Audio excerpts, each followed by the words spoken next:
Hello and welcome to today's video.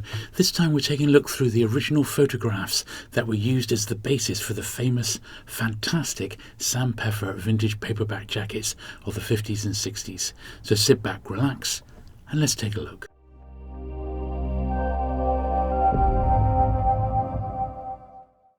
So this video has been made after a suggestion from PanFan and Ticket.net vintage Panbooks website creator Tim Kitchen, who was gifted a bag of the legendary artist Sam Peffer's original negatives by his niece Kathy. Both Tim and I met Sam in person at an early London paperback book fair. I think it was in 1992, and I remember what a lovely chap he was and how generous he was with his time, patiently sitting there signing all the books that I brought along with his famous Peff signature on. Now, the negatives that we're looking at today show the original staged and posed photos that Sam took of himself, Kitty, friends and family, and these photos were then developed and used when he painted his beautiful and distinctive covers. Now, there's an awful lot to get through, so I'll split these videos into 3 parts, and of course we'll start out with some of his most famous covers, those that he painted for the Ian Fleming James Bond books.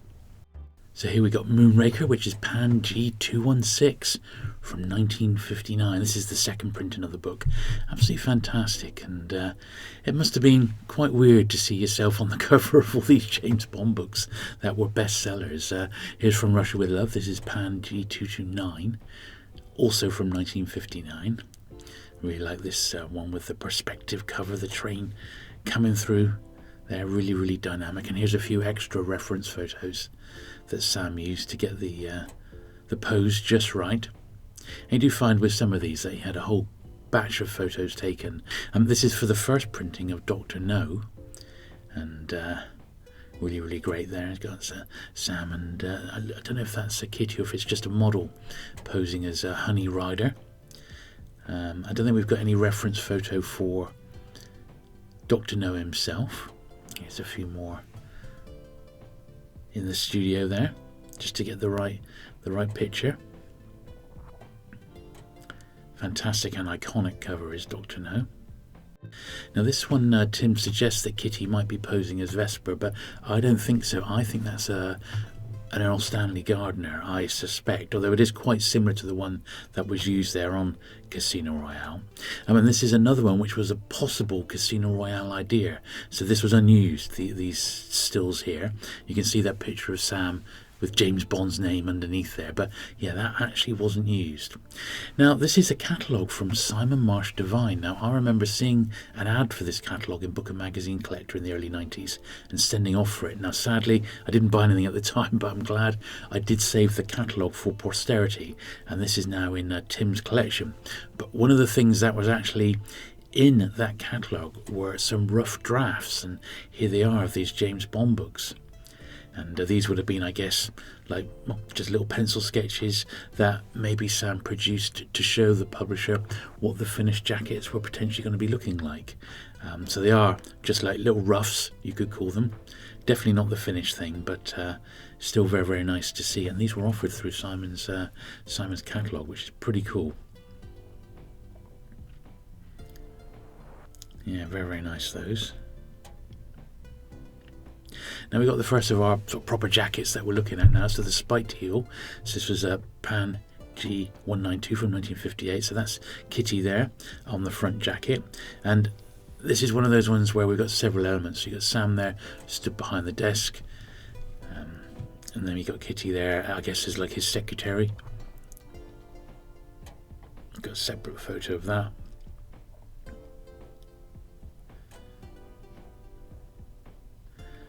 And then that's the finished artwork. So you've got all the different elements there, all pulled together into the one original jacket. And that's the so that's the lovely original, nice, bright and vivid, bold artwork there, which is great to see. This is another one where there's lots of different elements. So that one there is Jack, which was Sam's brother-in-law, posing for the cover outside of his house. And then you've got the picture of the ambulance, which would have been, and the chap going into the ambulance, which would have been contemporary of its day, of course. This is from 1958. This book, Casualty, which was a great Pan number 130. There's the car there. I'm not sure if that's a Daimler or a Bentley or something like that. I noticed the number plate had been reversed, so the negative has been produced that way round to show the bike underneath the front wheel there on the right hand side, and then all those elements have now been pulled together, and then that's the original artwork. How amazing is that? All the different pieces of it, like almost like a big jigsaw puzzle pulled together. Very, very nice indeed. It's just awesome, absolutely awesome. And here's another one where they've got the different elements. Much later, this is 1963 for Pan G61 here, gently with the painters, and it shows the skull and then a mug with the paintbrushes in, and then the two bits pulled together. Not sure about the little vignette there of the chap, the detective, I suppose it was. But then there's the original artwork to that cover as well, which is really nice, bright and bold. Yeah, fantastic. The skull there holding is that paper holder, the paper letter opener rather. Now this is 6 Criminal Women. This is Pan G152 from 1958. I'm not sure who the executioner is there. That's what they look like. Put your head on the chopping block. That's what it looks like, doesn't it? May have just been a model that Sam hired. And this is great. This is Widow's Web, Ursula Curtis. So this is from 1958, and it's Great Pan 177. And this is so bold, bright, and distinctive. You can imagine this really jumping off the shelf back in 1958. And just look at that detail of the eyes, the fingers holding open the Venetian blinds. Very, very skilled. Fantastic, really. That's like classic Peff to me, and I just love them. Absolutely superb. Yeah, one of my favourites, that one. And once again, great detail here. We've got the case of the moth-eaten mink and Earl Stanley Gardner. And look at that detail, putting the bullet into the handgun there. Really, really good. Almost photographic, He's taken the photo and copied it so exactly in painting form for the jacket itself. This is another one where there's lots of different elements, Sinners and Shrouds. This is Pan 436 from 1958. So you can see the different photographs being used there. There's one of sort of Sam behind the door holding the bottle, and another one of the model, which is the one that was actually used. You've got the girl in the bed, which is Kitty. And you see her face on there, but the eventual cover was she was lying face down. And then I guess a model was used for like the chambermaid finding the actual body and being a little surprised. But lots of dynamic action on there. If you look at the finished cover, it's great. Absolutely great. And there is the original jacket to that one, Jonathan Latimer. I know Tim owns a massive collection of original Pan artwork, but so does a chap called Colin Larkin, and Colin put his collection together into a book a couple of years ago called Cover Me, which is fantastic. It's published by Tellus, and I believe there might be a paperback version of it out now, but I'll put my link to that fantastic book in the end credits here. Now we've got The Crowded Sky, Hank Searles. This is a Sam and Kitty in the picture there. And I guess they didn't need any reference for the aeroplanes. This is from 1962, so a slightly later one again.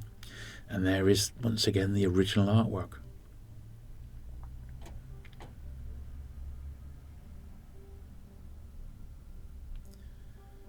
Great stuff.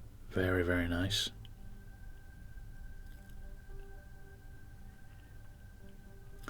This is Solomon's Vineyard. So, first reference photo is the model there on the floor. You can sort of see a few differences, like his tie's a bit more crumpled up in the actual finished book jacket. I don't think we've got any reference for the two chaps behind his head, but we do have the legs there, which we used as reference, and then Peff's added in the tights line on the back of the leg there, and then we've got the original artwork itself. So there we are, once again, lots of different elements pulled together to make the final cover. Very, very nice. So this one here, Ring at the Door, George Sava. Now this one to me looks as if he's used the first photo as the model. I don't know if that actually is George Sava himself. And then you got Peff on the right, just holding like a stethoscope or something like that. So yeah. Here's Between the Stirrup and the Ground. So this is Sam and Kitty posing for the cover artwork from 1960, X52. You can imagine the scene, can't you?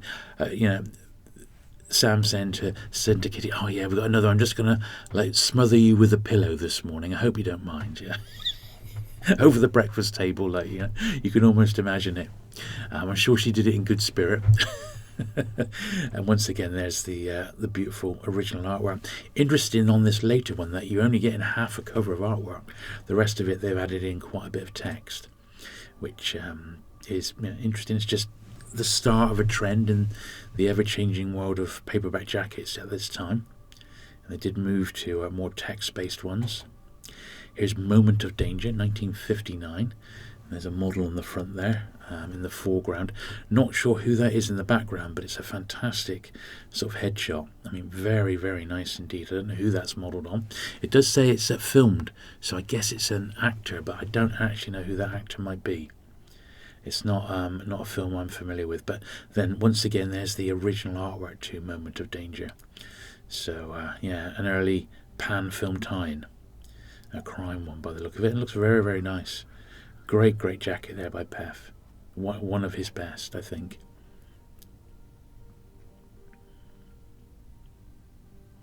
And here is The DA Takes a Chance, Earl Stanley Gardner. That's Kitty lying on the bedspread there. And this is the one that's actually used on the cover of Cover Me by Colin Larkin. So fantastic stuff. I'm not sure, but I think Tim said he might actually now have that original bedspread, which was a gift from Kitty's daughter or niece, I think, which is Kathy. So how cool is that? And once again, there's the original artwork. Fantastic stuff. Yeah, amazing. Really, really nice. Now here's Scorpion Reef. So there's a chap just about to fall into the drink by the look of it. That's Sam's brother, which is a brother-in-law rather, a chap called Jack Cooper. So he was the one there modelling going overboard. And then this one's Endless Colonnade. Tim mentions it's someone called Jim with a question mark, so I'm not sure who the Jim is here, but there's the cover, the reference photo, and the original artwork again. Not sure who the couple are in the bottom right corner, but the main head is there. Then we've got Sam and Kitty here posing for Dark Interlude. Classic Peter Cheney from 1957, one of the earliest we've actually got here today. Very, very nice. Very evocative of the 1950s. Then we got the rough draft for Dark Interlude. So that was would have been like a sample to get the idea.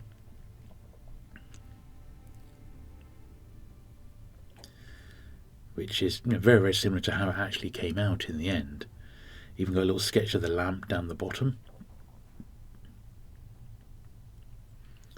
which is nice. And then there's the original artwork as well, which is superb. So we've got just one more to look at. So as we close out this video, as I said, this is just part 1 of 3.